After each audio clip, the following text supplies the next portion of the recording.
Olivia? Thanks very much for the introduction. So I'm presenting this study on behalf of my co-authors at the University of Bern and WHO, and in particular also of Yanni Estil, who actually did all the work, but who actually fortunately probably can't be here because they just got a baby. So with the rapid scale-up of antiretroviral therapy and longer duration on therapy, obviously the need for second-line therapy will also increase. But the question is, by how much? So one of the main determinants of second-line use will be the monitoring strategy.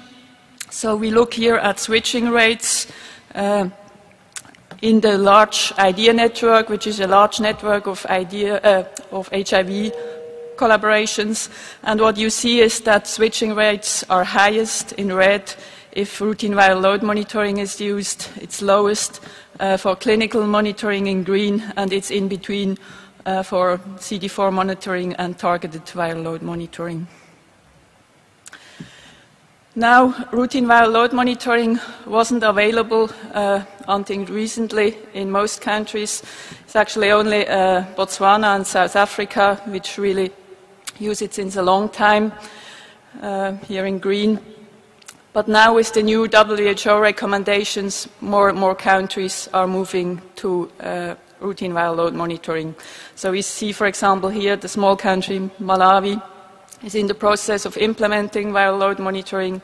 Then there are other countries in yellow or brown where it's basically in the process. It's recommended, but sometimes the availability is still limited or even unknown.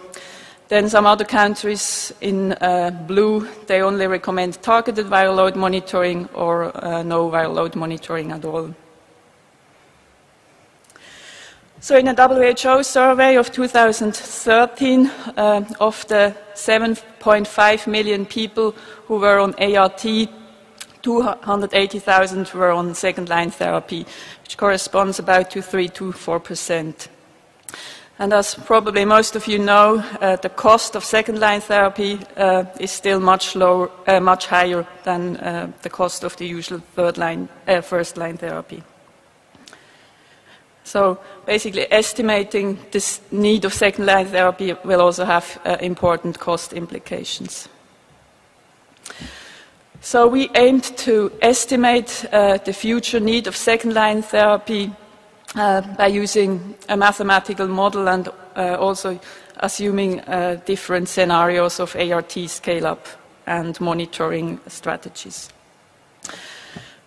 So we simulated adult patients on ART using an R package GEMS that we have developed, and we applied it to 41 countries in sub-Saharan Africa between the years 2003 and 2030. So the number of adult patients starting ART and the monitoring strategies was fitted to the observed data on patients and first and second line ART between 2003 and 2014 in each of the individual countries. And then from 2015 onwards, we applied several scenarios, and I'll come back to them on the next slide. We then will present results for individual countries, but also pooled estimates for the whole region.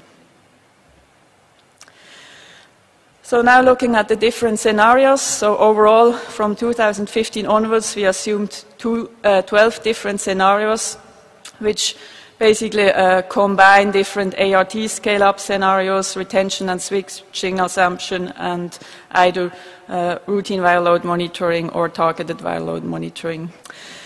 So a scale-up of ART can either be very rapid, so basically that all HIV-infected patients in the country would be on ART by 2020, which is obviously not very realistic. So we also assumed a stable scale-up scenario, where basically just the number of patients starting ART remains stable after 2015. And then we also assumed a flat, basically a no scale-up scenarios. Then for retention and switching, we also assumed two scenarios. So either that every patient would be retained in care until death, so no loss to follow-up, and that all patients would be switched immediately after detection of failure, which basically would give us the maximum estimated need of second-line therapy. Then again, a more realistic scenario with realistic rates of switching and of loss to follow-up. And this again we estimated from data from this IeDEA collaboration. Then, as I said, viral load monitoring is either routine, measured annually, or it's targeted, where CD4 are measured annually, and viral load are only measured in case of a suspected treatment failure. Now let's look at one example. So Botswana is a country where viral load monitoring was introduced a long time ago. You see the dots are just the data, and the lines are basically the fit from the model. And what you see is that by 2014, about 20,000 people would be on or were on second-line IRT, which corresponds about almost 10% of all the patients on ART. Now let's look at the projections for 2015 to 2030.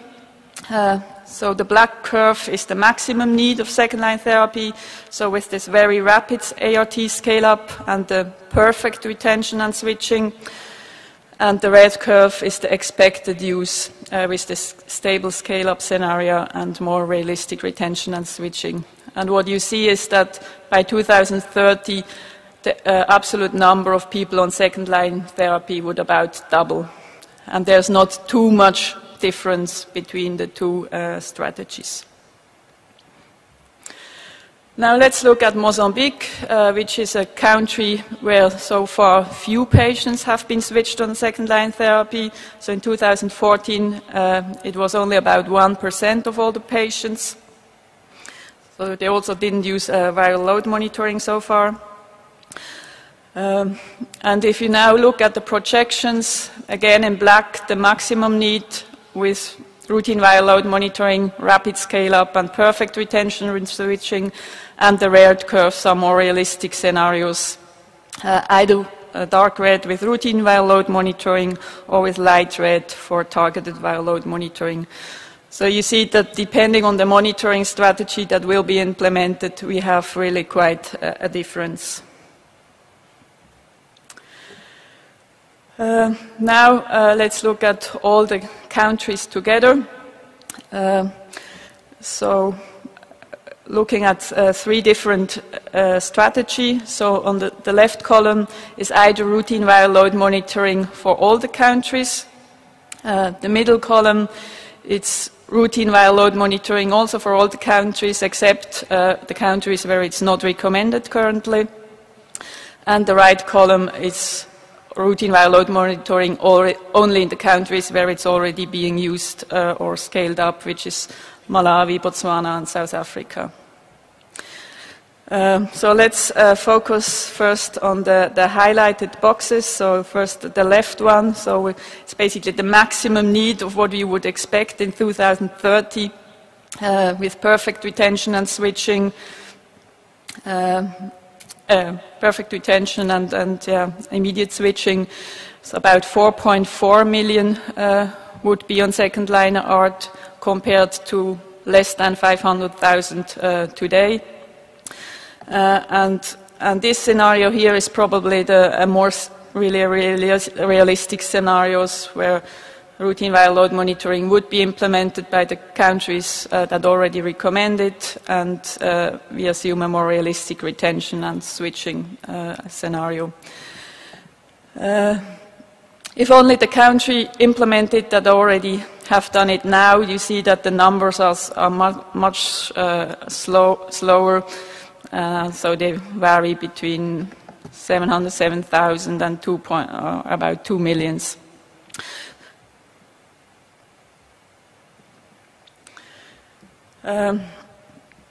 So just to come to the limitations of the model, so we didn't model transmission.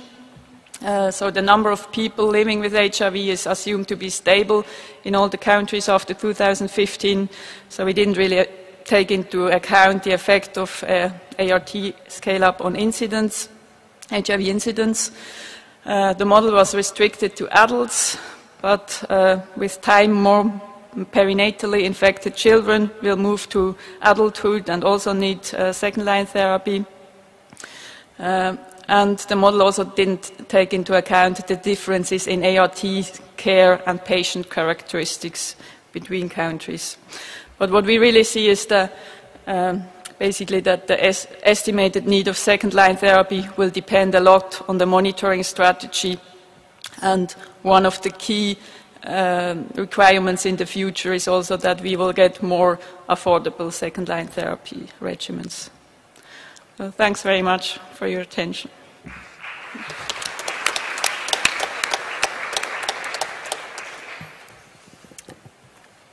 Microphone number 3, please introduce yourself.